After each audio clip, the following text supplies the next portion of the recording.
Hey Reddit, what job sounds awesome, but in reality sucks? President of the United States of America. Right after Obama was elected, The Onion came up with a great headline. Black man given nation's worst job. All joking aside though, just think of the enormous amounts of pressure to perform. It doesn't matter what decision you make, you will be criticized and made fun of.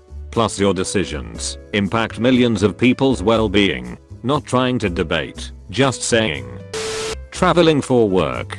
You get sick of waiting for more than 23 trying to get through the security line. The thought of eating out at another restaurant makes you want to barf as you pack on the pounds. Fancy Hotel 92 has crappy internet, and the few friends at home you have slowly dwindles because you aren't around enough to join regular activities.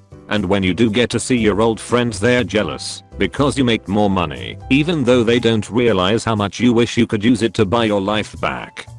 Running auditions for topless dancers in Vegas. They do the entire audition in standard dancing clothes. Of course, it's a professional operation. Women aren't going to come in and get naked when they don't have the job yet. Then at the end of the audition process, you've eliminated everyone who can't dance well enough, and you still have 3 times as many people as you need. So you say alright, tops off, and then it's your job to walk down a line of beautiful topless women, telling most of them that their breasts aren't good enough to get the job. If you have anything like a soul, having to do this will shatter it. Note, this is a pen story. Yeah, that sounds like a fun job. We'll rate boobs for money.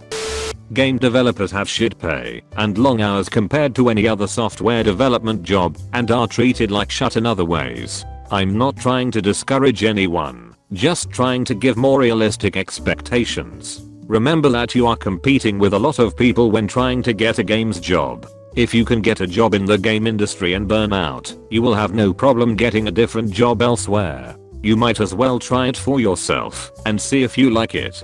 Similarly, game testers. You don't play the game like you normally would. Your job is to jump at walls and almost every single object to make sure that no bugs are present that may allow your character to jump into said wall or object. You spend about 5 hours in one room doing nothing but jumping at the walls. Then your eyes get strained from concentrating too much, and you feel irritated about doing the same thing over and over. Headaches are very common too. Not fun. Gigolo. Because no woman who gets within 2 standard deviations of average will pay for sex. Edit. Why the hell did I have to misuse a statistical term in my top post of all time? What I meant to say was no woman who gets within the top 95% in terms of attractiveness will pay for sex. By that logic, you will get the ugliest 2.5%, but also the top 2.5%. But is it worth it? Commercial airline pilot, at least in the USA. The early years are the worst. Lots of student debt, very long hours for shockingly low pay. It used to be that you could put up with this until you'd paid your dues and then have a cushy career with lots of flexibility in what you fly, when you fly, and where you fly. For the last few decades, that hasn't been true. Unions, bankruptcies, and mergers have meant that the pay isn't as awesome, the perks aren't as forthcoming, and the career stability is absent. And of course a single bad medical exam could destroy your career. But you still get to fly a method-ing plane for a living, so there's that.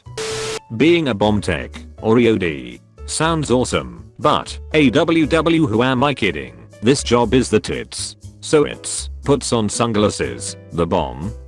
Being a flight attendant. One of my buddies worked so hard to get the job thinking it would be flying to new places and exploring the world. Yeah, you get to do a bit of that, but the majority of it is tending to angry passengers and crying babies and all that jazz. Confined claustrophobic customer service and nowhere to run. Sounds like a nightmare. Dolphin trainer.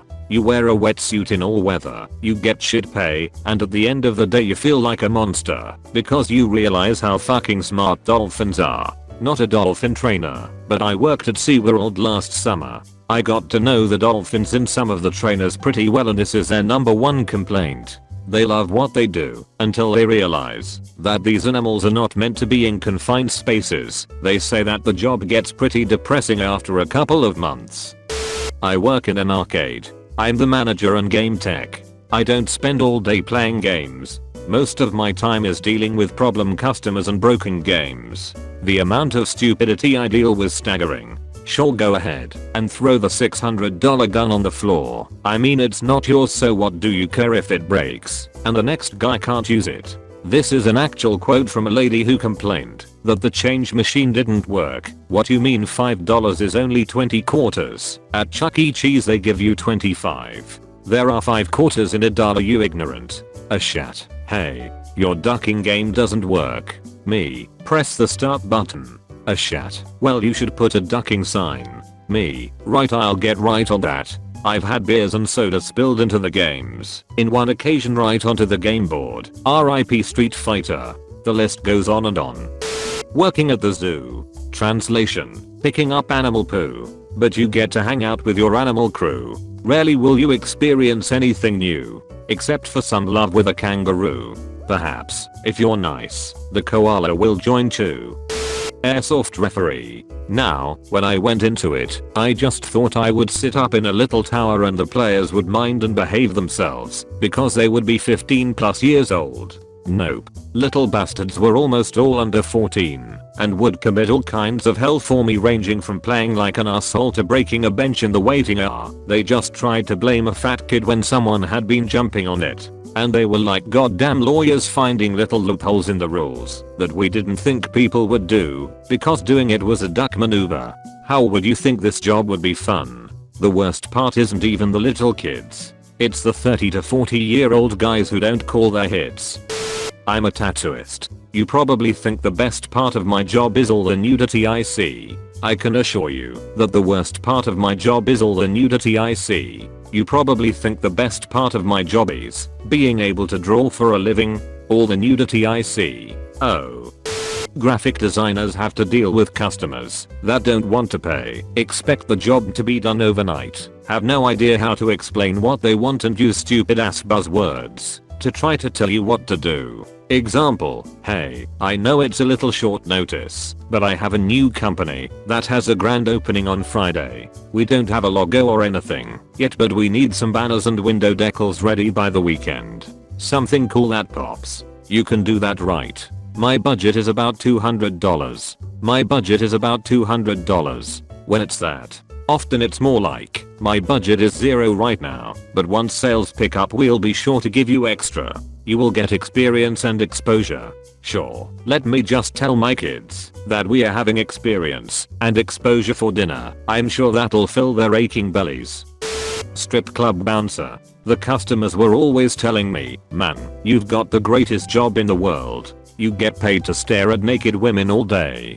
To which I would reply, have you ever had a really needy girlfriend who's constantly complaining about everything?